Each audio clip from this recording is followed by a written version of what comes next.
Bom, vamos iniciar então aqui a nossa matéria pela primeira parte, que é a vibração livre, né?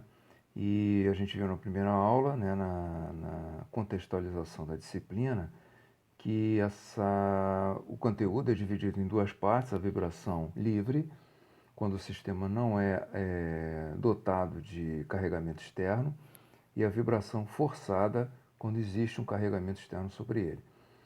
E nos dois casos, nós vamos considerar o caso em que o sistema não possui amortecimento e o caso que o sistema possui amortecimento. Tá? Então, nós vamos começar pelo item 1.1, que é a vibração livre sem amortecimento. Bom, dentro de uma contextualização no campo da mecânica, né, vibrações é o último assunto que se vê dentro de dinâmica, dentro de dinâmica, onde dinâmica é justamente aquela parte da mecânica onde nós temos variação de velocidade, ou seja, nós temos aceleração, né, e onde nós aplicamos a segunda lei. Então, pela segunda lei, F é igual a ma, se nós temos variação de velocidade, dV/dt, nós temos acelerações e, consequentemente, nós temos força. No caso de vibrações, o que acontece? Vibrações é a dinâmica cíclica, né? Cíclica. E nós vimos na primeira aula, na contextualização dessa dinâmica cíclica dentro do contexto da engenharia, né?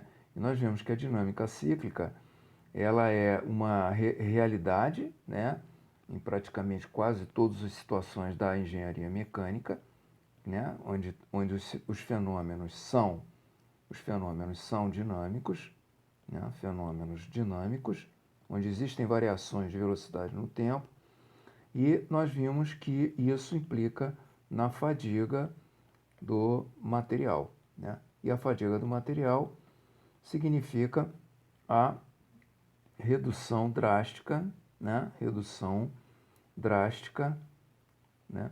Do limite de ruptura do material. Então é um assunto muito importante que tem que ser levado com certeza no projeto mecânico de qualquer sistema mecânico, né, que possua comportamento dinâmico, comportamento cíclico, consequentemente com variação de velocidade. Bom, então assim, uma primeira divisão que se faz na mecânica, né, no estudo da mecânica, é a divisão do sistema, ele sendo considerado uma partícula, né, ele sendo considerado uma partícula ou um corpo rígido, né? Então, a diferença de partícula para corpo rígido, na verdade, tudo é corpo, né? Tudo é corpo, ou seja, tudo é constituído de volume, né? Volume, de uma geometria, de um volume de massa, né? De matéria. Então, tudo é corpo. Porém, por menor que seja, tudo é corpo. Porém, quando nós temos, dentro do campo da dinâmica, né? Da mecânica, mais especificamente da dinâmica, quando nós temos que o movimento desse sistema, você tem lá um sistema com volume e massa, um corpo, se ele tem um movimento em que ele simplesmente translada, né? Ele translada ao longo de um plano, no espaço tridimensional ou numa reta, se ele simplesmente translada, ou seja, se ele não gira em torno dele próprio, se não existe isso aqui, então a gente só precisa equacionar a questão da translação. Então a gente só vai usar uma equação, F igual a ma, certo? Então nós podemos olhar para o centro de massa desse corpo e acompanhar o centro de massa. Então é um ponto, né? Isso aqui é um ponto chamado centro de massa. Então a gente vai ter o movimento de um ponto, também conhecido como ponto material, né? Porque é um ponto material, porque é um ponto que tem massa, toda a massa do corpo concentrada naquele ponto, e a gente vai observar o movimento de translação daquele ponto, que já é suficiente para descrever o movimento do corpo como um todo. Agora, se o corpo gira em torno dele mesmo, então além do movimento de translação, ele vai ter um movimento de rotação. Por exemplo, uma bola, né? Quando ela é arremessada ou chutada, ela vai se deslocar de um ponto para o outro, ela vai fazer uma trajetória curvilínea, por exemplo, mas ela vai se deslocar girando em torno dela mesma. Então, ela também tem um movimento de rotação acoplado a um movimento de translação.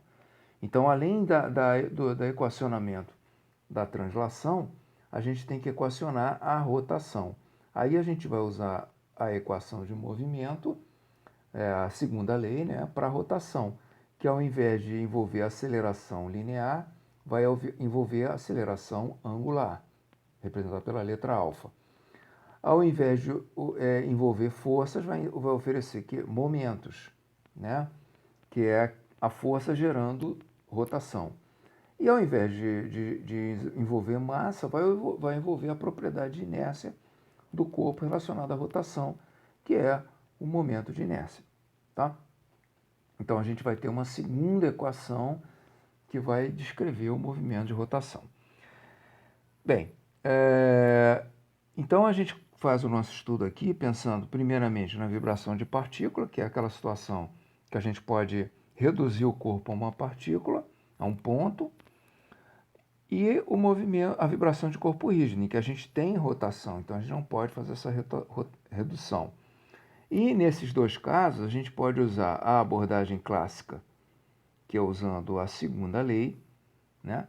Ou a aplicação do método da energia, que é uma forma alternativa de resolver os problemas de dinâmica, fazendo o balanço da energia. E no caso, como a gente não tem amortecimento, não tem dissipação de energia, a gente no fundo vai usar o princípio da conservação de energia e fazer um balanço de energia cinética com energia potencial para chegar no mesmo resultado que a gente chegaria a partir da segunda lei. Então a gente vai ver lá na frente esse outro caminho e vai comentar sobre as vantagens e desvantagens dele. Bom, então começando aqui, a gente então vai ver vibração de partícula, que é o caso mais simples, que é translação pura, e a gente vai ver essa translação, ela pode ocorrer na direção horizontal ou na direção vertical. Como é vibração, ela vai ocorrer nas duas direções, nos dois sentidos. Mas a gente vai separar, primeiro vai entender as coisas a partir da vibração horizontal, para depois entender a vibração vertical. Basicamente, a diferença é que aqui a força da gravidade, né, ela vai atuar, né? Enquanto que aqui ela vai atuar também, mas ela vai estar neutralizada pela força normal, devido ao contato do sistema em estudo, né, a massa do sistema e a superfície em que ela está apoiada. Então, começando aqui com a vibração horizontal, né, a gente tem a equação que rege o movimento. Ela está escrita aqui ainda na forma vetorial, mas como é uma vibração que está presa na direção, uma única direção, a gente não precisa usar a notação vetorial, né? Basta usar a notação escalar, porque a gente sabe que tudo vai acontecer numa direção só. Então a gente tem aqui nosso sistema de coordenadas, né? A gente tem aqui o nosso sistema, né? Um sistema, sistema vibratório, ele é constituído de um elemento de massa, inércia, e um elemento de elasticidade, que é uma mola, né? Representada por uma mola. Aqui a gente tem a coordenada, que vai descrever o movimento, o deslocamento da massa em relação ao tempo. E para a gente desenvolver a equação de movimento, a gente parte da segunda lei utilizando o diagrama de corpo livre. Então a gente isola a massa e indica as forças, né? Então aqui o que a gente tem aqui, azul clarinho aqui? A gente tem, na direção horizontal, a gente tem a força da mola, FK, a gente tem a força de atrito, né, que vai ter sentido duplo, né, e na direção vertical a gente tem o peso e a normal, né? Bom, então usando as equações, usando o somatório de forças nas duas direções, nós temos na direção x, né? Na direção x, Somatório de forças em x igual a massa vezes a aceleração em x, ou massa d2x dt2, derivada segunda de x em relação ao tempo, ou m x dois pontos, que a gente já sabe que é a notação, né?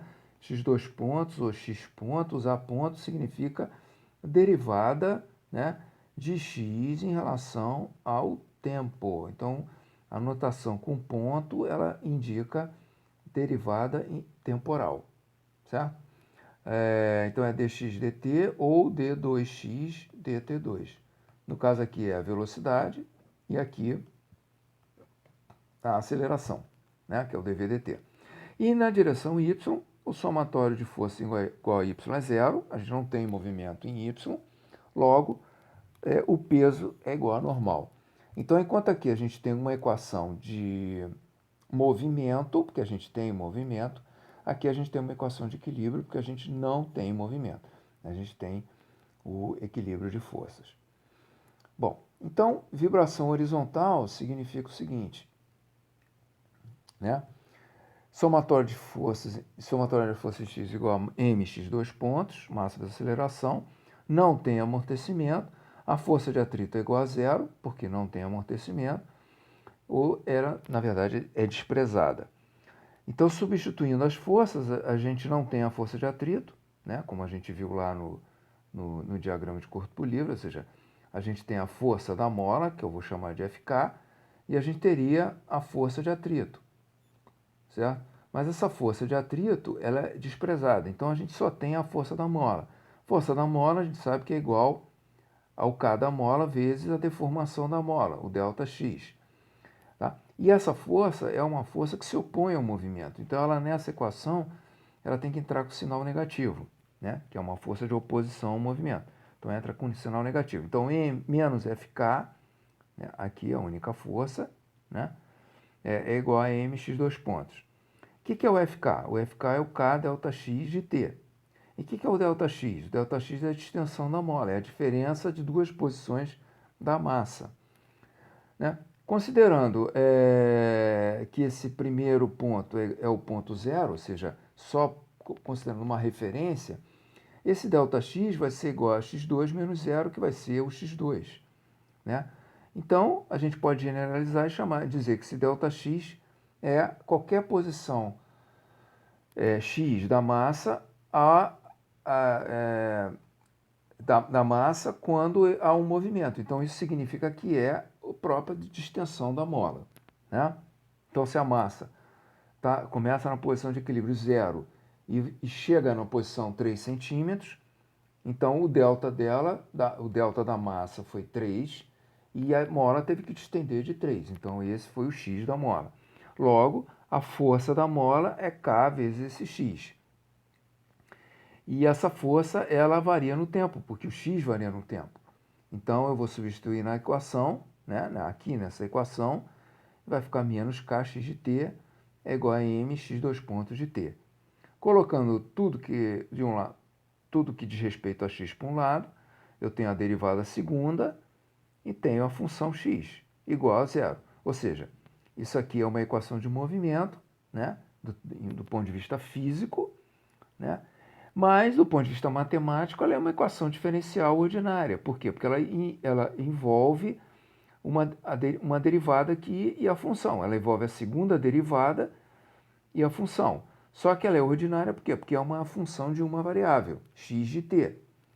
E que tipo de equação é essa? É uma equação de segunda ordem, que é uma equação que tem a derivada segunda. É uma equação linear, porque os termos da derivada e da função estão elevados a 1. É uma equação com coeficientes constantes, que a massa e o K são dois números constantes, não dependem do tempo. E é homogênea, porque o lado direito é igual a zero. Então, é uma EDO de segunda ordem, linear, coeficiente constante e homogênea. Bom, então é uma equação que vai existir algumas formas, alguns métodos para resolvê-las, né? E como a gente viu lá em métodos matemáticos, essa equação é uma equação típica para se resolver por Laplace, né? Aplicando Laplace, como a gente fez exaustivamente lá. Mas aqui, para a gente entrar um pouquinho no meandro físico da equação, do que essa equação representa, a gente não vai aplicar simplesmente a transformada e resolver a equação. A gente vai fazer aqui uma manipulação e vai por um caminho mais intuitivo. Então, a primeira coisa que a gente faz aqui é dividir pela massa. Então, eu divido pela massa esse termo aqui, né, e esse termo aqui. Então, quando eu divido o primeiro termo pela massa, sobra a derivada e no segundo termo fica K sobre mx. Bom, eu quero chegar na solução x de t, que é isso que uma equação diferencial, né, obriga. Mas aí o que eu faço? Eu pego x dois pontos mais K sobre mx igual a zero, eu faço uma jogadinha aqui. Eu pego e digo que x dois pontos é igual a menos K sobre mx, tá? E aí eu observo o seguinte, que eu estou na busca de x de t. Mas o que acontece aqui? Essa igualdade aqui está me dizendo o quê? Está me dizendo que essa coisa que eu estou procurando, que é o x de t, ela é igual à sua derivada a menos de uma constante, menos k sobre m, certo? Então, qual é a... É fácil, né, eu já identificar funções matemáticas que eu derivo duas vezes e chego nela própria, a menos de uma constante. E que funções são essas? A primeira é a função exponencial, né, que é uma função por exemplo, é elevado a t, por exemplo, um coeficiente vezes t, eu derivo, ela vai ficar sempre e elevado a t e aqui vai aparecer uma constante na medida que eu for derivando, que é o a, né? O a vai caindo, aí vai ficar a ao quadrado, a ao cubo, a à quarta, mas é uma constante, certo? E o segundo tipo de função é a função trigonométrica. A função trigonométrica também é uma função, por exemplo, seno. Eu derivo uma vez, tem cosseno. Derivo a segunda vez, tem menos seno. Mas eu voltei ao seno. Menos 1. Mas eu... Né? Então, e se eu tenho seno de AT, vai ficar o quê? A cosseno de AT, né? Depois vai ficar menos A ao quadrado seno de AT. Então, no final das contas, a segunda derivada é a própria função multiplicado por uma função, por uma constante, menos A ao quadrado. Então, essas duas funções, elas são candidatas a serem o x de t, tá? Tanto aqui, então, vindo para cá, é tanto a exponencial quanto a função trigonométrica, pode ser seno ou cosseno. Bom, aí a gente vai explorar os dois caminhos, fazendo a substituição. Então, o primeiro caminho, que seria do ponto de vista mais matemático, a função exponencial. Então, aqui foi usada a letra S, ao invés da letra A aqui, né? Então, por exemplo, a função é elevada a st. Esse S, a princípio, não tem nada a ver com o S do Laplace que a gente viu lá em métodos, tá? É uma letra, que é uma letra que comumente se usa, tá? E já se coloca uma constante aqui, que é um x maiúsculo, que significa a maior amplitude, né, que o x de t pode obter. Visto que esse x de t, né, a gente está esperando um movimento cíclico, então a gente tem uma coisa desse tipo aqui. Então, o x de t, né, ele é o valor, o x maiúsculo, né, o xão, o seno, né, de alguma coisa, esse xão é o valor máximo que a função obtém, e o menos xão é o valor mínimo. E ela vai obtendo valores no meio do caminho, né? Reparem que aqui eu fiz ela começar num ponto intermediário. Eu não fiz nem ela começar no zero, que aí seria um seno, nem fiz ela começar no máximo, que seria um cosseno. Eu fiz ela começar em qualquer lugar, né? Aqui assim, né? Mas o valor máximo é esse aqui, que eu estou chamando de x maiúsculo. Bom, e essa função, então indo pelo caminho trigonométrico, eu vou dizer que x de t é igual a esse valor máximo. Eu podia usar cosseno, vou usar seno. Seno, né, de t, né? Eu tenho que usar t, mas eu sei que seno, o argumento da função trigonométrica, é um ângulo em radiano, né? Seno de um ângulo. Mas se eu estou usando a variável t, porque fisicamente é ela que me dá sentido, eu vou ter que multiplicar essa variável t por alguma coisa aqui para eu ter o resultado em radiano. Então, se T é segundo, eu tenho que multiplicar por alguma coisa que seja radiano por segundo, que eu vou cortar segundo por um segundo e vai ficar coerente, vai ficar seno de alguma coisa em radiano, ou seja, no final das contas, um ângulo. E radiano por segundo é a famosa frequência angular, que a gente representa pela letra ômega minúsculo. A ômega maiúsculo é essa aqui. Então, meu x de t, ele vai ser x seno de ômega t. X seno de ômega t. Né? Então, eu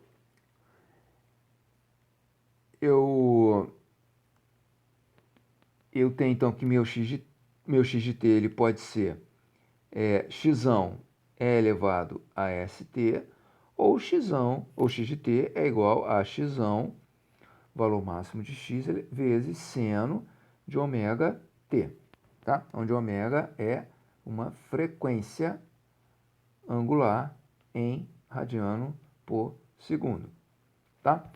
Bom, o que acontece? Nós estamos esperando, fisicamente, né, um movimento cíclico.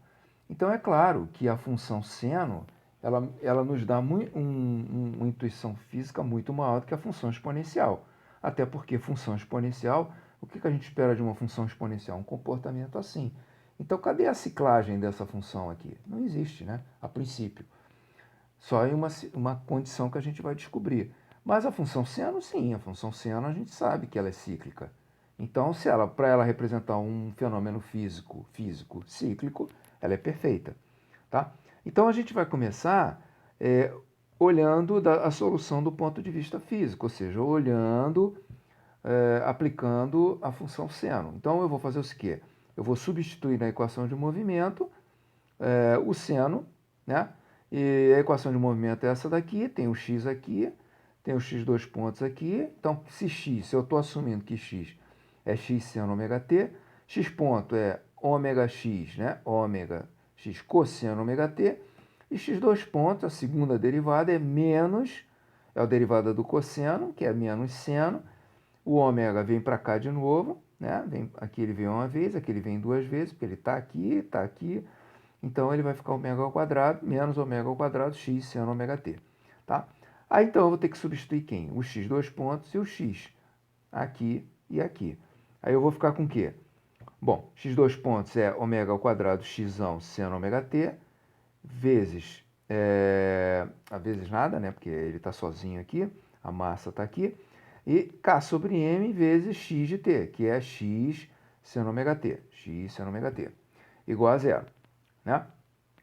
Então, a gente tem seno aqui e tem seno aqui, a gente vai cortar esses senos, aqui está zero, né? Então, a gente vai ficar com isso aqui, né? Isso aqui, tá? Aí, aqui eu vou aumentar um pouquinho, né? A gente tem isso aqui, né? Menos ômega ao quadrado mais k sobre m igual a zero, né? Eu vou escrever aqui no quadro, né? Então, no final das contas, eu tenho isso aqui, menos ômega ao quadrado mais k sobre m igual a zero, né? E eu digo, então, que ômega ao quadrado, menos ômega ao quadrado é menos k sobre m, né? Então, ômega ao quadrado é k sobre m. E ômega, né, é igual a mais ou menos raiz de k sobre m. Então, a minha solução, x de t, ela é igual ao valor máximo, x seno de quê? De ômega t. Mas o ômega é mais ou menos raiz de k sobre m. Então, raiz de k sobre m t. Certo? Então, eu poderia colocar mais ou menos. Isso significa que eu tenho duas possibilidades. Mas eu não vou considerar a frequência negativa. Eu vou considerar só a frequência positiva. E vou substituir aqui. Então, esse valor aqui, raiz de k sobre m, ele é uma frequência, certo? Ele é uma frequência. É a frequência de oscilação do sistema sem amortecimento e livre. Então, ele vai oscilar com essa frequência. Essa frequência não é uma frequência imposta. Então, uma frequência que, dada uma condição inicial de perturbação nele, ele vai vibrar desse jeito. Então, essa frequência é uma frequência própria do sistema. Então, essa frequência, raiz de K sobre M, essa frequência representada pelo valor numérico dessa conta aqui, raiz de K sobre M, é uma frequência especial, chamada frequência de vibração livre do sistema ou frequência natural do sistema. Então, ela ganha um índice N, né? E ela é conhecida como a frequência natural do sistema. É a frequência com que o sistema espontaneamente vibra quando ele é submetido a uma perturbação. Então, voltando aqui, né, nós temos exatamente tudo isso que eu falei aí. Frequência natural do sistema, a substituição, né? Então, x de t é igual ao valor máximo, né? Então, x de t é igual ao valor máximo seno de ômega n t. Certo? É assim que o sistema vai se comportar. Do ponto de vista mais matemático, eu vou, então, usar a exponencial. Então, novamente, eu vou fazer a mesma coisa que eu fiz aqui. Eu vou seno x de t é x é elevado a st, x ponto s, caiu s, de primeira derivada, x é st, x dois pontos é s ao quadrado, caiu s de novo, x é st. Vou substituir o x dois pontos e o x. Então, eu tenho aqui a substituição do x dois pontos, aqui a substituição do x. Aí eu vou chegar em quê? Eu vou chegar numa equação algébrica, né? S ao quadrado, S ao quadrado mais K sobre M, igual a zero, né? Porque eu vou cortar aqui x é st, e zero do lado de cá, né? Então, eu vou chegar nessa equaçãozinha aqui, e eu quero saber quem é esse S. Então, S ao quadrado é igual a menos K sobre M, e S é igual a raiz quadrada de menos K sobre M. Aí temos um problema, temos uma coisa diferente, raiz quadrada de um número negativo. Raiz quadrada de um número negativo é um valor imaginário, né?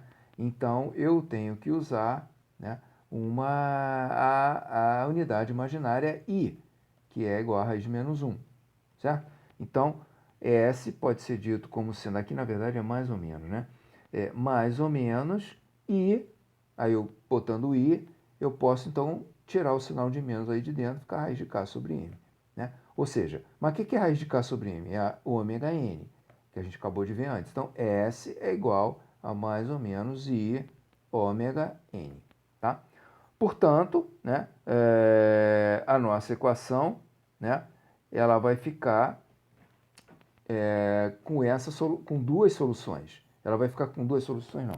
Com duas possibilidades, só que agora é uma exponencial. Então, a gente vai usar as duas possibilidades. Então, isso quer dizer que o x de t, né, ele vai ter a exponencial, isso aqui é o s, né? É elevado a st, ou seja, é elevado a raiz positiva, certo? I ômega n t, mais é elevado a menos i ômega n t. Só que, como a gente tinha que x de t, a gente assumiu que era x é elevado a st, a gente usou a mesma letra que usou para trigonométrica. Agora, essa letra aqui, ela vai ter que ser quebrada em duas letras, porque uma parte diz respeito à participação dessa exponencial positiva e a outra da exponencial negativa. E ambas imaginárias. Então, eu vou usar a letra C1 para a primeira parcela e a letra C2 para a segunda parcela, né? Que é o que está aqui, certo? Aqui tem uma observação, né, que a equação desse jeito aqui, S ao quadrado mais K sobre M igual a zero, ela também é conhecida como equação característica do sistema, tá? E isso para fazer isso porque em álgebra linear, né, a gente chega em uma coisa parecida com essa daqui, na verdade igual, e é uma equação, a gente dá o nome de equação característica. E aí a gente tem os chamados autovalores do sistema, que na verdade é o valor de S dentro desse contexto de álgebra linear. Se a gente encara isso aqui como sendo a equação característica, chama isso de uma equação característica, que é uma equação algébrica, né? Existe uma propriedade chamada autovalor, que são as raízes da equação característica, tá? Bem, então temos essa equação algébrica, né? Temos essa solução algébrica com duas exponenciais imaginárias, né? É I ômega nt mais C2 é menos I ômega nt. Bom, aí como é que a gente... Só que a gente sabe que o nosso x de t, ele é isso aqui é meio esquisito, né? Representado dessa maneira. Ainda mais nesse momento que a gente está tomando conhecimento disso. É muito mais intuitivo representar como x de t é igual a x seno de ômega nt, né? Agora, o que tem então isso aqui a ver com isso? Tem que ser igual, né? Porque é a mesma coisa, x de t é igual a isso, x de t é igual a isso, logo isso é igual a isso. Mas como que a gente chega a essa conclusão? A gente chega a essa conclusão trabalhando nessa equação com exponencial, com o expoente imaginário. A partir de quê? A partir de uma coisa velha conhecida já nossa, que a gente viu isso em métodos, né? Que é a identidade de Euler. A identidade de Euler. Então, a identidade de Euler, né, foi uma proposição e depois uma identidade confirmada pelo Euler, o velho Euler, o velho matemático alemão, né, que tanta contribuição deu para a ciência. Então, o que ele desvendou? Né? A relação entre exponencial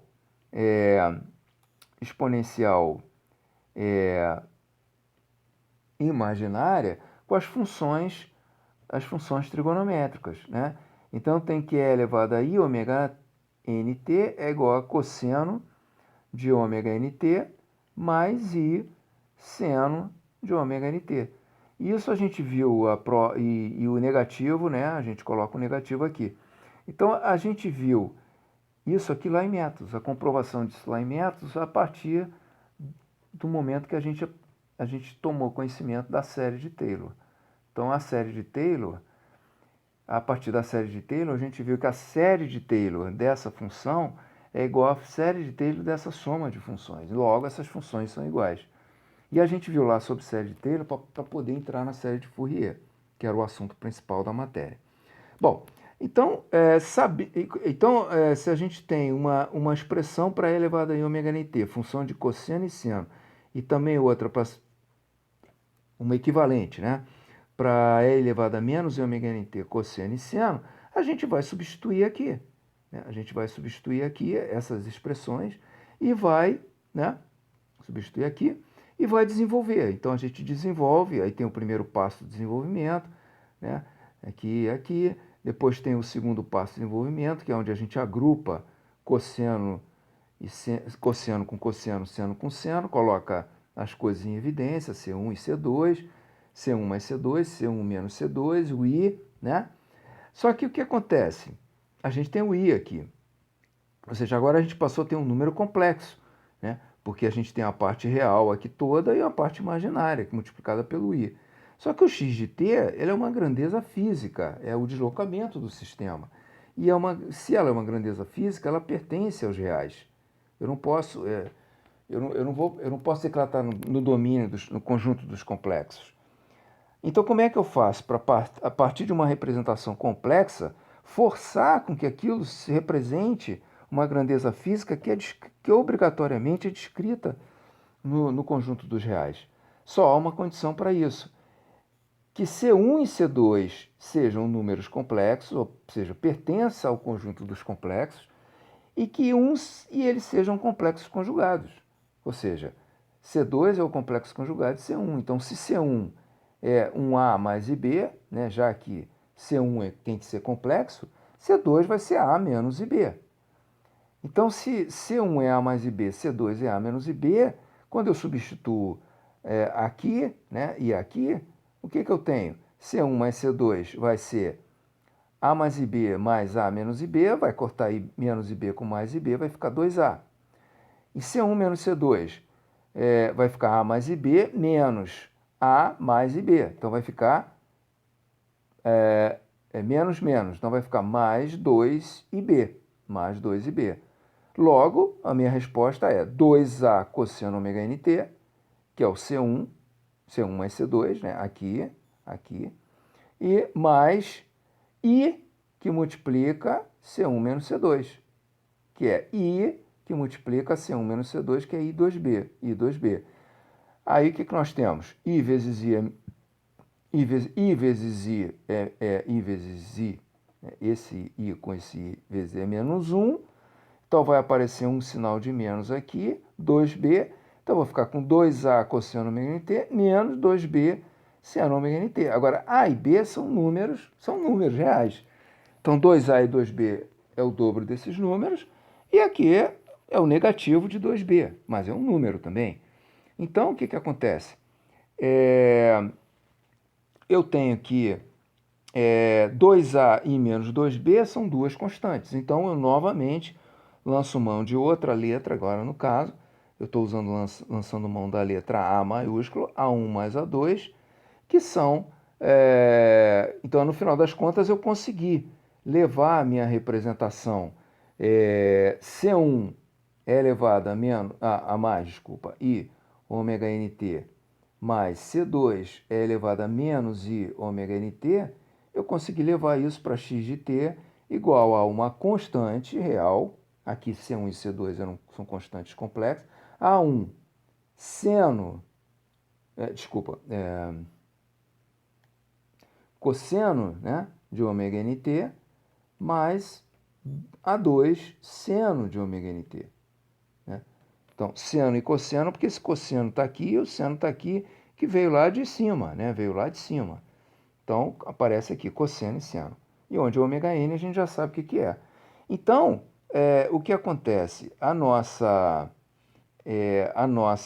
expressão, essa nossa expressão aqui, ela, no final das contas, só falta eu desvendar quem é A1 e quem é A2.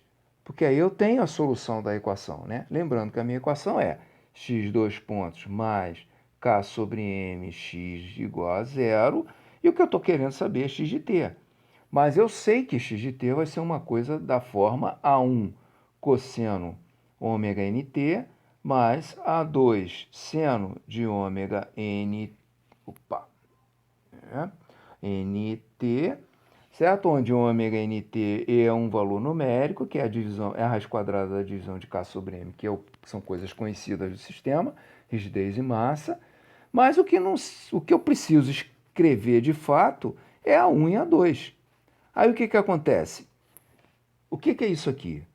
A gente tinha uma equação diferencial homogênea. Então, a gente já sabe lá de métodos que uma equação diferencial homogênea ela tem uma família de soluções que dependem, né? O núcleo da solução é cosseno e seno de ômega t, mas cada membro dessa família depende do valor de A1 e do valor de A2. Então, são infinitos membros. Infinitas possibilidades. Então, isso quer dizer o seguinte, que o sistema vai vibrar segundo a função de x de t, que tem uma parcela cosseno e tem uma parcela seno, dependendo de quem? Do A1 e do A2. Né? Por exemplo, se A1 é diferente de zero e A2 é zero, ele vai vibrar puramente como um cosseno. Se A1 é zero e A2 é diferente de zero, ele vai vibrar puramente como um seno, ou seja, a diferença está aqui, ó, em t igual a zero. Agora, se A1 é diferente de zero e A2 é diferente de zero, não é nem cosseno nem seno. Então, é uma coisa, por exemplo, assim. Né? Em t igual a zero, o valor de x de t não é nem zero, como é num seno, nem é o máximo, como é num cosseno. Ele é um valor intermediário, o máximo está aqui. Ó. Tá? Então, essa família de soluções... Agora, a frequência, certo? Assim, o tempo que leva para completar um ciclo, ou o número de ciclos no intervalo de tempo, o tempo que leva para completar um ciclo é o inverso da frequência, né? Que é o período, né? O período representado pela letra T maiúsculo, em segundos, que é o inverso, né? O inverso da frequência, né? Mas, na verdade, aqui tem 2π, né? Porque eu estou falando se eu estiver falando em ciclo por segundo, é o inverso. Mas se eu não estou falando em ciclo por segundo, eu tenho que usar o 2π. Mas isso aqui é outra coisa. Mas, enfim, eu tenho que especificar o valor de A1 e o valor de A2 para uma determinada solução. E a gente viu isso também lá em métodos, né, que se trata, para que eu tenha uma solução particular, eu preciso de quê? Eu preciso especificar as condições iniciais, né? Ou seja, eu preciso ter um problema de valor inicial, um PVI. Então eu tenho que especificar quais são as condições iniciais para uma determinada solução, tá? E aí então eu caio aqui, né, tratando o problema como um PVI, ou seja, um problema de valor inicial. Eu tenho duas coisas para determinar, o A1 e o A2, né, onde a rigor o A1, né, ele representa o quanto de cosseno tem nessa solução e o A2 o quanto de seno tem nessa solução. E para eu determinar isso, eu preciso tratar o problema como PVI, e ao tratar um problema como PVI, eu vou então tratar com as condições iniciais. Como eu tenho um problema de segunda ordem, eu posso trabalhar com no máximo duas condições iniciais. O valor da função em t igual a zero, que eu vou chamar de x0, e o valor da velocidade da função, da primeira derivada da função em t igual a zero, que eu vou chamar x ponto de zero, né? Então, com essas duas condições iniciais, eu consigo ter essas duas constantes. De que forma?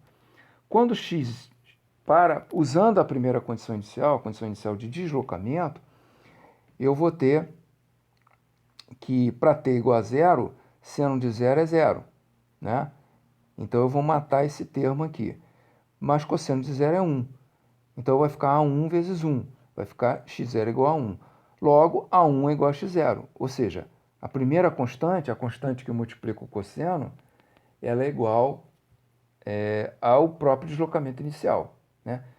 Lembrando que essa condição inicial, essas duas condições iniciais, deslocamento inicial e velocidade inicial, valor da função igual a zero e valor da derivada da função igual a zero, fisicamente representa o seguinte, seria eu, né, tenho o meu sistema horizontal aqui, no caso, né, tenho ele aqui, massa e rigidez, aqui a direção x, né, então é como se eu desse, né, eu desse um deslocamento inicial nele, desse um deslocamento inicial x0 e soltasse, certo? Então, por exemplo, eu desloco os 2 centímetros e solto. Então, eu dei uma condição inicial de 2 centímetros, né? Ou seja, 0,02 metros. E ele vai vibrar com ômega n, que é igual a raiz de k sobre m. Só que como é que ele vai vibrar? Eu dei uma condição inicial puramente de deslocamento. Ele vai vibrar com x de t é igual a A1 cosseno de ômega nt. Mas quem é o A1? O A1 é o x0. Então, A1 é o 2. Então, vai ser 0,02 cosseno de ômega nt. Então, não tem seno nessa resposta, porque eu só tenho a condição inicial de deslocamento. Então, é como se eu parto aqui de 2 centímetros, né, de 0,02 metros, e eu solto ele. Aí o que vai acontecer? A mola vai puxar ele de volta, ele vai passar pela posição de equilíbrio, vai subir, vai chegar no menos 0,02, menos, porque o sistema não tem amortecimento, e vai ficar vibrando aí por resto da vida de menos 0,02 a mais 0,02, ou seja, de menos 2 centímetros a mais 2 centímetros. Tá? Se eu desse 5 centímetros, se eu desse 30 centímetros, seria a mesma coisa, né? Porque a minha condição inicial física, ela determinou qual é a solução matemática que rege aquela solução física. É um cosseno puro, cuja amplitude máxima é o valor do deslocamento inicial. Agora, se eu dou uma condição inicial de velocidade, né? Uma condição de velocidade significa eu dar uma puxada rápida, né? Eu dar uma puxada rápida no sistema, né? Então eu tenho novamente aqui meu sistema, a mola, a massa, né? E vou dar aqui uma condição inicial, um x ponto de zero. Então, esse x ponto de zero pode ser, por exemplo, 5 metros por segundo. Então, eu dou a puxada e solto. O que vai acontecer? O sistema vai ficar vibrando aqui, para lá e para cá com a frequência ω_n raiz de k sobre m. Só que ele vai vibrar numa situação diferente da anterior, né? Ele vai vibrar numa situação diferente da anterior. E como é que a gente descobre isso numericamente? A gente tem aqui, né? X ponto de t é a derivada disso aqui, né? Derivada de x de t. Então eu derivo A1 cosseno ω_nt, eu vou ter menos, derivada do cosseno é menos seno, vou ter ω_n, menos ω_n A1 seno de ω_nt, mais A2 seno derivada de seno ω_nt, cosseno ω_nt. Então fica aqui, né?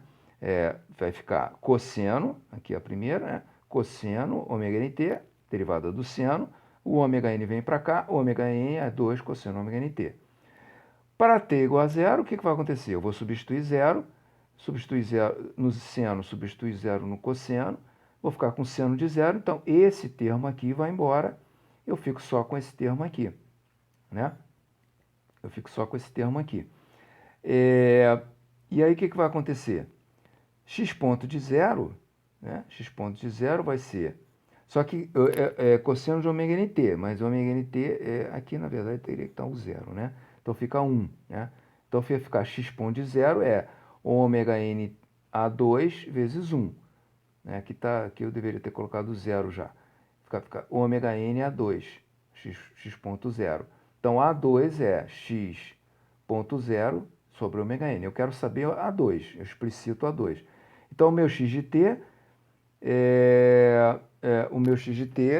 no caso, se eu tenho uma velocidade inicial, eu não tenho o primeiro termo, como eu cortei aqui, né, isso aqui, eu teria x de t igual a x ponto zero, só tenho A2 sobre ω_n, vezes seno ω_nt. Ou seja, como é que o meu sistema vai responder? Ele vai responder assim, como um seno, certo?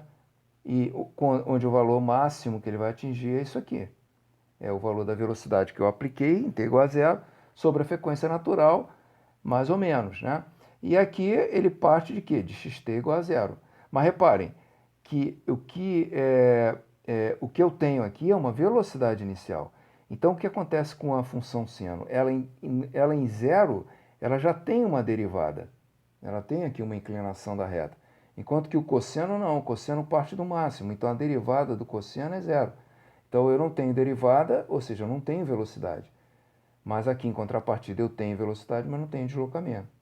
Então existe toda uma conexão da física com a matemática, né, que a gente tem que entender, né, e que a gente só desvenda ela entrando ali na alma da equação, sem resolver a equação aplicando Laplace, aplicando qualquer solução. É trabalhando mesmo da forma intuitiva, né? E observando, né? Você tem essa expressão aqui, né? X dois pontos igual a K sobre M menos, né? Igual a K sobre M X. Então é a derivada, né? Então, a função é igual à sua segunda derivada é igual à função. Então, que funções atendem a isso aí sem pensar em resolver a equação por método nenhum? E, genericamente, quando eu tenho uma situação que eu tenho a condição inicial de deslocamento, mas também a condição inicial de velocidade, que fisicamente seria eu aqui no meu sistema, né? Eu dar um deslocamento inicial, x0, e depois dar uma puxada, né? Eu estou dando um deslocamento inicial e uma velocidade inicial. Então, por exemplo, eu desloco de 2 centímetros e depois dou uma puxada de 5 metros por segundo. Então, eu já injetei deslocamento inicial e velocidade inicial. Então, a resposta é completamente diferente, mas na mesma frequência natural. Então, seria a solução genérica essa aqui, com uma parcela cosseno ponderada pela condição inicial de deslocamento e uma parcela seno ponderada pela condição inicial de velocidade, tá? E graficamente, né, é mais ou menos isso aí que eu vim rabiscando aqui no quadro, né, de uma forma arrumadinha. Então aqui seria, se eu tivesse a parcela cosseno, aqui a parcela seno, né, os valores máximos, aqui no cosseno o valor máximo da parcela seno, e aqui em amarelo seria, né, que está meio pequeno, meio difícil de ver aqui, mas seria a soma dessas duas coisas, né? A soma do cosseno com a soma do seno a cada instante vai dar uma coisa desse tipo aqui, certo? Vai dar uma coisa desse tipo aqui. Então, ou seja, o que é uma coisa desse tipo? Coisa desse tipo significa que, olhando para o t igual a zero, essa função em t igual a zero nem é o valor zero e nem é o valor máximo. Então, é uma coisa qualquer, que começa, né, num valor intermediário para x de t. Isso quando a gente tem, né, quando a gente tem a situação genérica, né, que ela fisicamente nasce de uma aplicação das duas condições iniciais, certo? Então, é isso, né? É aqui que a gente vai parar aqui, né? Para a gente, então, na próxima aula, entrar na vibração vertical e ver as características, as especificidades, né, da vibração vertical. Ok?